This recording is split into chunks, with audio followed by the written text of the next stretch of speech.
ศึกษาเพื่อใจสุขสันต์เฮาฮู้นำกันแล้วว่าการดำรงชีวิตอยู่ในสังคมบ่สามารถที่จะปราศจากการศึกษาเรียนรู้ได้เพราะว่า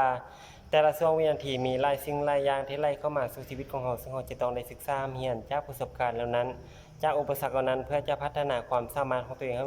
สามารถข้ามผ่านสิ่งเหล่านั้นให้สามารถเข้าใจในสิ่งเหล่านั้นหลายยิ่งขึ้นหลายคนอยู่ในสังคมก็มีทัศนะต่อการศึกษาที่แตกต่างกันไปตามทัศนะแนวคิดของตนเองบางคนก็คิดว่าการศึกษาคือการพัฒนาความสามารถของตัวเองให้มีความสามารถหาเงินได้หลายๆให้มีความสามารถสร้างรายได้หลายๆเพื่อจะสร้างฐานะของตัวเองให้มีความร่ำรวยทั่งมีการศึกษาในปัจจุบันหลายคนจึงมีจุดมุ่งหมายหรือมีความฝันคืออยากได้เงินเอาเงินเป็นที่ตั้งเงินคือเป้าหมายปลายทางของหลายคนเราจะเห็นว่าเมื่อหลายคนเรียนจบไปคือต้องการอยากเฮ็ดเวียกและการเฮ็ดเวียกนั้นเป้าหมายสูงสุดก็เพื่ออยากได้เงินจึงเปรียบเหมือนเทพเจ้าเปรียบเหมือนความใฝ่ฝัน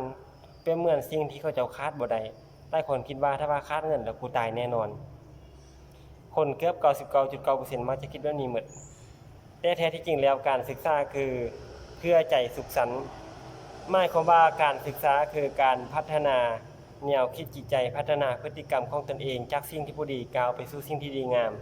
พัฒนาจากสิ่งที่ตัวเองบ่รู้ก้าวไปสู่สิ่งที่เรารู้พัฒนาจากสิ่งที่เราบ่เข้าใจก้าวไปสู่สิ่งที่เราเข้าใจเพื่อจะเฮ็ดให้ชีวิตของตนเองนี้มีความสุขอย่างแท้จริง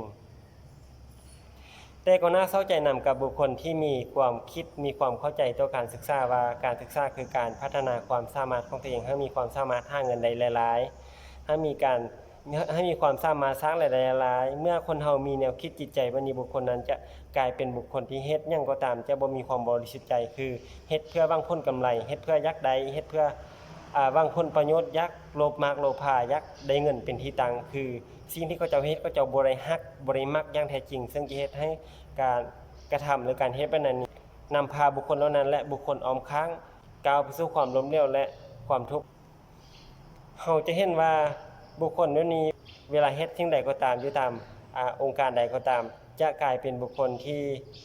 มักฉวยโอกาสหลายกว่าเป็นคนที่บ่ซื่อสัตย์เป็นคนที่ฉ้อโกงเพื่อหวังให้ตัวเองร่ำรวยเพื่อหวังให้ตัวเองหั่งมีจนสุดท้ายสิ่งเหล่านี้ก็นำพาตนเองก้าวไปสู่ความทุกข์ในที่สุดการที่จะเฮ็ดสิ่งใดสิ่งหนึ่งเพื่อให้เรามีความสุขความเจริญนั้นเราต้องเฮ็ดสิ่งนั้นโดยความรักโดยความบริสุทธิ์ใจแล้วมันจะนำพาไปสู่ความสุขความเจริญอย่างแท้จริงฉะนั้นแล้วในการดำรงชีวิตอยู่ในสังคมการเฮ็ดสิ่งใดสิ่งหนึ่งก็ตามเราควรเฮ็ดในสิ่งที่ตัวเองรักศึกษาในสิ่งที่ตัวเองมักอย่างบริสุทธิ์ใจแต่อย่าเฮ็ดในสิ่งที่ตัวเองบ่รักแต่อย่าเฮ็ดในสิ่งที่ตัวเองบ่เพื่อหวังผลกำไรเท่านั้นเพราะว่าสิ่งเหล่านี้จะนำโทษน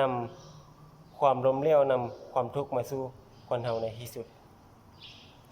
สุดท้ายแล้วอาตมาภาพอยากฝากข้อคิดไว้ว่าการศึกษาที่แท้จริงนั้นคือการพัฒนาแนวคิดจิตใจพัฒนาพฤติกรรมของเฮาให้ก้าวไปสู่ความสุขบ่แม่นการศึกษาเพื่อพัฒนาแนวคิดจิตใจของเฮาก้าวไปสู่ความทุกข์อาตมาภาพพระเป็นพันธวงศ์ขอให้ทุกท่านทุกคนมีชีวิตที่เต็มไปด้วยความสุข